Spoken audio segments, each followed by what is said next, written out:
చాలా గొప్ప విషయం సార్. గొప్ప విషయం, నో డౌట్. చూస్తున్నాం కదా, చిన్న తేడా వస్తే ఓ కుక్కలా కాట్లాడేసుకుంటుంటారు మూడు పేళ్ళలో. ఐ హ్యావ్ సీన్, చూశాను. సో మీరు పిల్లల్ని పెంచేటప్పుడు వాళ్ళకి ఏం చెప్పించారు? మీ జీవితం మీరు చూసిన దాన్ని బట్టి ఫలాంది అవ్వాలి, అవ్వకూడదు, డాక్టర్ అవ్వు, ఇంజనీర్ అవ్వు, టీచర్ అవ్వు, బుద్ధినోడు ఎవడో పిల్లలకి అలా చెప్పరమ్మా, చెప్పకూడదు. లేవు వాళ్ళని ఏదో పుట్టించాలి అని పుట్టించావా, కష్టపడేది ఏం లేదు, ఎందుకో పుట్టించారు. నీకేంటి తిండి పెట్టు, గొడ్డెవ్వు, అది మిగిలింది వాళ్ళ బతుకు. You can't dictate their life. But as a parent sir మీకు ఉంటుంది కదా కన్సర్న్, నేను చేసిన మంచి పనులు వాళ్ళు చేయాలి, నేను చేసిన తప్పులు వాళ్ళు చేయకూడదు. అబ్బాయి నేను అంత సీన్ ఆలోచించలేదు. వాళ్ళని బడికి పంపించడమే అంతే, అది అతనికి అడ్డం. ఇద్దరు సినిమా ఇండస్ట్రీ వైపు మొగ్గు చూపించలేదా? ఇప్పుడు నా కూతురు అంటే నేను చదువులో మొద్దులు కానీ వాళ్ళు తెలివైన వాళ్ళమ్మా. అది ఎంసీఏ ఏదో ఉందో ఒకటి అది చేసింది. అందులో ఏవో క్లాసులు ఉండదు, first class, second class, third class, అయితే మొత్తానికి బాగా పాస్ అయింది. పాస్ అయ్యి ఏం చేసింది, తనకి పెళ్లి సంబంధాలు ఉన్నాం కదా, ఎక్కడో ఎవడికో చెప్పాం ఇలాగా అమ్మాయి. ఒక ఇద్దరు వచ్చారు, అన్న తమ్ముళ్ళు.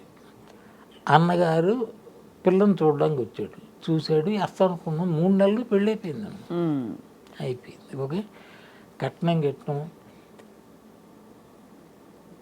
ఎంతో ఏవో 1 లక్షలే. నా దగ్గర పైసా లేదు, నా చుట్టూ ఉన్న వాళ్ళందరూ కోటీశ్వరులు లేదమ్మా. అందరూ మామగారు, బావలు, అటు ఇటుగా every one is very rich. So వాళ్ళ సహకారంతో పెళ్ళైపోయింది.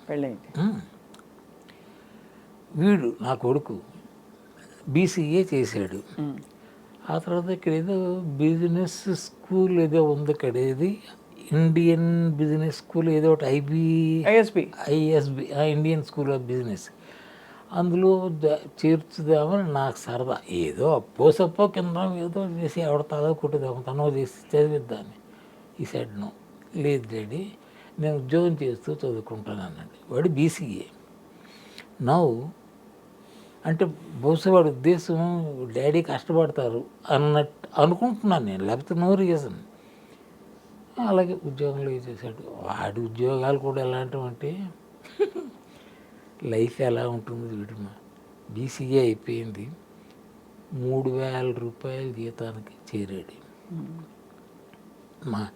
మేము పెంట్ హౌస్లో ఉండేవాళ్ళం, కిందనే ఒక కంపెనీ ఉంది, ఆ కంపెనీలో అయింది ఏదో చేశాడు, అలా చేశాడు. ఏదో అన్ని పెద్ద కంపెనీస్, మల్టీనేషనల్ లాంటివి. ఇప్పుడు రిలయన్స్లో he some assistant vice president ఏదో సంథింగ్ ఒక పొజిషన్లో ఉన్నాడు. పొజిషన్ అంటే ఇది కూడా బాగా చెప్తున్నా. ఏదో అనాయాసాయన మరణం అని ఒక ఇది ఉంది కదా, అనాయాసైన మరణం వినాదైన్యేన జీవనం దేహాంతే తవ సాన్నిధ్యం దేహిమే పరమేశ్వరుడు అని ఈ మధ్య చదివా యూట్యూబ్లో. అబ్బబ్బా ఎంత బాగా చెప్పాడా ఎవరో తెలియదు. దేహాంతే తవ సాన్నిధ్యం చాలా పెద్ద ఆశ, అది అక్కర్లేదు కానీ నాయన నేను మొత్తం 3 చెప్పాడు ఆయన. ఇలా అది నాకు పరమేశ్వరుడు అండి. ఆ 3వది వదిలేసి నాకు ఆ 2 చాలులే. ఆఖరి రోజులు శాంతంగా సుఖంగా వెళ్ళిపోవాలి, అది వెళ్తుంది నాకు. ఐఎమ్ సో హ్యాపీ సో నిజంగా కనుభవములు ఉన్నాయి, ముడిపడతాయి కానీ కనుభవములు ముడివేయాల్సిన అవసరం లేదు, అంత హ్యాపీగా దొరుకుతుంది. ఎందుకంటే సంపాదించి పెట్టాలి, ఎవరికి అది ఏ బాధ లేదు, సంపాదించి పడేస్తున్నాడు. ఏం కావలిస్తే అడగడం మరుక్షణం ఉంటుంది అక్కడ. మా అబ్బాయి నేను మందు కొడుతుంటాను, అది రమ్ము. ఒకసారి బయటకు వెళ్తున్నాను, ఏంటి డాడీ అక్కడికి వెళ్తున్నాడు మందు కన్నా. నేను స్కూటర్ మీద వెళ్ళి నా బాటిల్ తెచ్చి కూర్చున్నాను. 2 నిమిషాలు మళ్ళీ వీడు వచ్చాడు, వాడు వెనక ఓడాడు పట్టుకుని. దానిలో నేను తాగేది 10-12 బాటిల్స్. నువ్వు రోజు అంటే అయిపోయిన తర్వాత బాటిల్కి వెళ్ళడం ఏంటి చెప్తున్నా. అంటే బ్యాడ్ హ్యాబిట్ని సపోర్ట్ చేస్తున్నాడు అనుకుంటే అది వేరు. ఇంక నన్ను సపోర్ట్ చేయడం నువ్వు అనడం 80 ఏళ్ళ తర్వాత నాకు ఎవడ ఏం చెప్తాడమ్మా ఇది చెయ్యని కదా. అది వాడు కూడా చెప్పడు అని చెప్తున్నా. 12 బాటిల్స్ అలా పడి ఉన్నాయి. నాకు బాటిల్ 6 days వస్తుంది అంటే 60 days అక్కడ రెడీ ఉన్నాను. 12 ఏళ్ళు 72 3 నెలలు అటు ఇటు. అంటే ఇండస్ట్రీలో ఉండబట్టి అలవాటైందా సార్ మీకు ఆ వాతావరణంలో, లేక బాధలో వచ్చిందా, సంతోషంలో వచ్చిందా? బాధగా ఆడుతుండే బాబే. నేను ఎప్పుడు బాధపడినమ్మా అస్సలు. బాధపడి బుడ్లు ఎత్తారంటారు, అది ఒక రకం సైకాలజీ ఉంటుంది. నాకు బాధల వల్ల అది లేదు. అప్పుడప్పుడు ఫ్రెండ్స్ వారానికి ఒకసారి 10 రోజులకి ఒకసారి ఉండేది. నా కొడుకు పుట్టిన తర్వాత రెగ్యులర్ అయింది. ఓహో, అంతవరకు అప్పుడు కొడుకు పుట్టిన తర్వాత అంటే ఒక 40 years తర్వాత నా ఏజ్ అప్పుడు రెగ్యులర్ అయింది. మేడం సార్, మీ శ్రీమతి గారు మిమ్మల్ని మీ జీవితం చూసి ఏం చెప్పారు మీకు లైఫ్ లాంగ్? ఇప్పుడు ఎక్కడున్నారు? నాతో ఉంది, దాన్ని టాటా చెప్పి వచ్చాను. ఓహో, ఇక్కడ హైదరాబాద్లో స్థిరపడిపోయారు అందరూ ఇప్పుడు. ఈ స్థిరం అన్న మాటకి అర్థం లేదు అది, బట్ స్థిరపడిపోయినట్టు లెక్క. ఇప్పుడు మేము అద్దెకే ఉంటున్నాం. నాకు ఎంఐజీలు ఉన్నాయి కదా చిత్రపురి కాలనీలో, ఎంఐజీ, ఎల్ఐజీ, హెచ్ఐజీ అని 3 ఉన్నాయి. అవును. అందులో ఎంఐజీలో నాకు నా పేరున ఉంది ఒక ఫ్లాట్.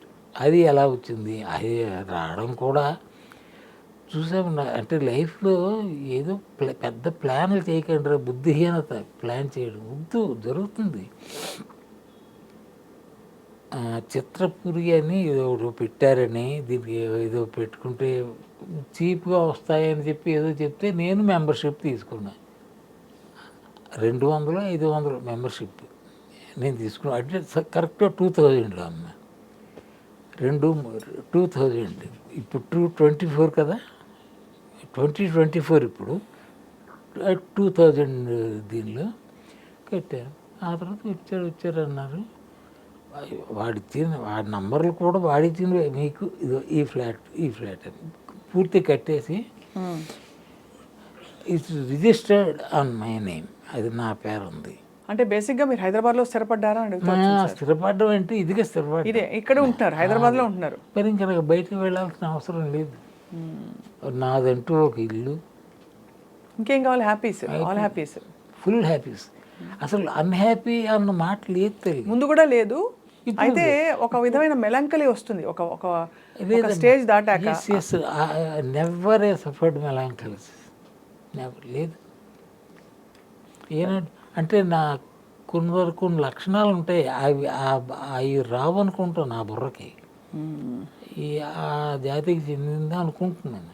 ధన్యులు సార్, అయితే మీరైతే ధన్యులు. Really I'm happy. అంటే ఇది వర్రీ అయిపోయి తల పట్టుకున్న వాళ్ళని చూస్తున్నాను కదా, అలాంటివి నాకు వచ్చే ఉంటాయి కదా, బట్ తల పట్టుకోవడం ఇప్పుడు నెవర్. ఒక టైంలో మద్రాసులో ఎక్కడో పాండిబదులు నేను ఫ్రెండ్స్ దమ్ము కొట్టుకుంటే ఒకడు వచ్చి, సార్ మిమ్మల్ని మీతో మాట్లాడాలట అన్నారు. ఎవర్రా అని చూస్తే అక్కడ ఎవరో పెద్ద మనిషి ఉన్నాడు. నమస్కారం సార్ అన్నాడు. అక్కడి నుంచి నమస్కారం అని వెళ్ళాను. సార్ నా పేరు పలానా, మాది చిత్తూరు, ఒక సినిమా తీద్దాం అనుకుంటున్నాను సార్, నాకు ఏదో రియల్ ఎస్టేట్ వ్యాపారం చాలా ఉన్నాయి, 15-20 లక్షల వరకు. అది అప్పుడు 15 లక్షల ఇండస్ట్రీస్ వెరీ బిగ్ అమౌంట్. అలాగా సరే అనుకున్నాను. అయింది. ఆయనతో సినిమా రిజిస్టర్ చేయడం, స్క్రిప్ట్ వర్క్ అవ్వడం. ఈయన ఎవరైనా డైరెక్టరు గురువా అనుకుంటాడు. ముత్యాల సుబ్బయ్య డైరెక్టర్, ఎవ్రీథింగ్. చిన్న సినిమా తీయడం జరిగింది, బట్ ఆయనకి నాకు చిన్న తేడాలు వచ్చి బయటకు వచ్చాను. హేమసుందర్ సమర్పించు, స్వాతి మూవీస్, ఇల్లు పెళ్ళి టైటిల్. సినిమా రిలీజ్ అయిందమ్మా, but it didn't run well. Okay, నష్టం రాలేదు, లాభం కూడా పెద్ద లేదు. వాటితో తేడా వచ్చిన తర్వాత మద్రాసు వదిలేశాను. ఎందువల్లనంటే అప్పుడు ఆ ప్రొడక్షన్ పనిలో పడి తిరగడం ఒకటి, 2 హ్యామ్ సుందర్ అంటే అబ్బాయి ఇప్పుడు హ్యామ్ సుందర్ ప్రొడ్యూసర్ అయిపోయాడు, సినిమా ఇది తీస్తున్నాడు. ఇంకా అన్నది నటించరని ఒక పేరు వచ్చేస్తుంది. దాంతో బొత్తిగా వేషాలు లేకుండా పోయి ఇంకెందుకు లేని వైద్యం వచ్చి